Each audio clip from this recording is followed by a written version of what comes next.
হাতের মধ্যে একটা এসকেলেটর চাপ দিলে তারা দেখতেছে যে প্লেনের মতো দৌড়তেছে। এখানে ট্রাফিক কি দু একজন আছে, তারা ওই বৈশা থাকে, কেউ চা খায়, কেউ দাঁড়ায় থাকে। আগের মতো আর আমরা সার্ভিসটা পাচ্ছি না। সরকার পতনের পর উদ্ভূত পরিস্থিতিতে ট্রাফিক পুলিশকে দেখা যায়নি সড়কে। সে সময় সড়কে শৃঙ্খলা ফেরাতে বৈষম্য বিরোধী ছাত্ররা সড়কে দিন-রাত ট্রাফিকের দায়িত্ব পালন করেন। এতে সুশৃঙ্খল রাস্তা দেখে নগরবাসী। পরবর্তীতে পুলিশ সদর দপ্তরের নির্দেশনা মেনে পুলিশ সদস্যরা দীর্ঘ বিরতির পর কাজে ফেরেন। তবে চালক এবং জনসাধারণের অভিযোগ, আগের মতো নিষ্ঠার সঙ্গে সড়কে দায়িত্ব পালন করছেন না ট্রাফিক পুলিশ সদস্যরা। আন্দোলনের পর থেকে ট্রাফিকের অবস্থা খুব একটা ভালো না। এখানে ট্রাফিক কি দু একজন আছে, তারা ওই বৈশা থাকে, কেউ চা খায়, কেউ দাঁড়ায় থাকে। আগের মতো আর আমরা সার্ভিসটা পাচ্ছি না। অটো রিক্সা অতিরিক্ত রাস্তায় বেড়ে গেছে, যার কারণে আমাদের চলতে খুবই সমস্যা হচ্ছে। এদিকে ট্রাফিক পুলিশের বাধা না থাকায় ইঞ্জিন চালিত গাড়ির সঙ্গে পাল্লা দিয়ে রাজধানীর রাজপথে চলছে ব্যাটারি চালিত অটোরিকশা। নিয়ম নীতির তোয়াক্কা না করে এসব অটো চলছে বড় দূরত্বের পথে।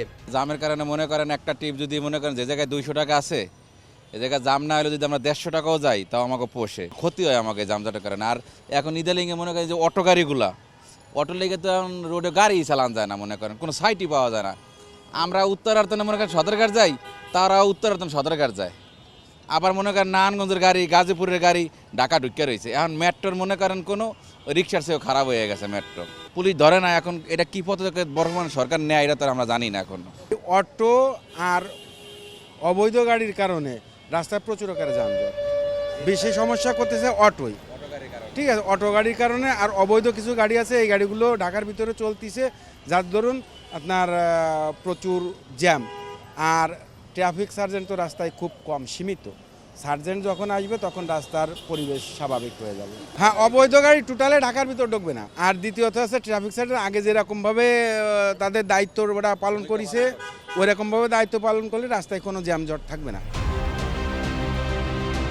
এদিকে দুরন্ত গতির 3 চাকার ভয়ঙ্কর এই বাহনটির কারণে যানজটে নাকাল নগরবাসী। পূর্বে এলাকার গলিপথে চলাচল করলেও এখন মহাসড়ক দাপিয়ে বেড়াচ্ছে এসব ব্যাটারি চালিত অটোরিকশা। অতি দ্রুত সরকারের একটা পদক্ষেপ নেওয়া উচিত যে এভিনিউগুলোতে, সড়ক মহাসড়কগুলো থেকে ব্যাটারি চালিত রিক্সাগুলো, অটোরিকশাগুলো প্রত্যাহার করে নেওয়া। এটা একেবারে বেশি জরুরি দরকার, একেবারে মানে আমাদের প্রাণের দাবি, সাধারণ জনগণের প্রাণের দাবি। হাতের মধ্যে একটা এসকেলেটর চাপ দিলে তারা দেখতেছে যে প্লেনের মতো দৌড়তেছে। আর প্রতিনিয়ত আমরা নানান সমস্যার সম্মুখীন হচ্ছি রাস্তায়। তারা কোনো নিয়ম জানে না, শৃঙ্খলা জানে না, তাদের কোনো দক্ষতা নাই, কিন্তু তারা হুট করে রাস্তায় চলে আসতেছে। আর এটা যে অনেক মানুষের বিপদের সম্মুখীন হতে হয়, এটা তারা ভাবতেছে না, ভাবে না। ট্রাফিক ব্যবস্থা খুবই নগণ্য, নাই বললেই চলে। এখন আগের চেয়ে অনেক বেশি জ্যাম আমাদের রাস্তায়। ট্রাফিক পুলিশ বলছে, আন্দোলনের সময় ট্রাফিক বক্সগুলো অধিকাংশই ব্যবহারের অনুপযোগী হয়ে গেছে। ফলে কাজের ফাঁকে একটু বিশ্রাম নেবারও সুযোগ নেই। তবুও সংকট উত্তরণে বিরামহীন চেষ্টা চালিয়ে যাচ্ছেন তারা। মাঝে মাঝে একটু রেস্ট করার জন্য যে বক্সগুলি ছিল, বক্সগুলি তো শেষ হয়ে গেছে। এখন আমাদের কষ্ট হইলেও তো আমরা রোডে আছি, থাকবো এবং এটা চলমান থাকবেই। শেষ হয়েছে আন্দোলন, শান্তি ফিরেছে দেশে। ট্রাফিক পুলিশ যোগ দিয়েছেন কাজে। তবুও অবৈধ যানবাহনে সয়লাব দেশের মহাসড়ক। ফলে ভোগান্তি পোহাচ্ছে সাধারণ মানুষ।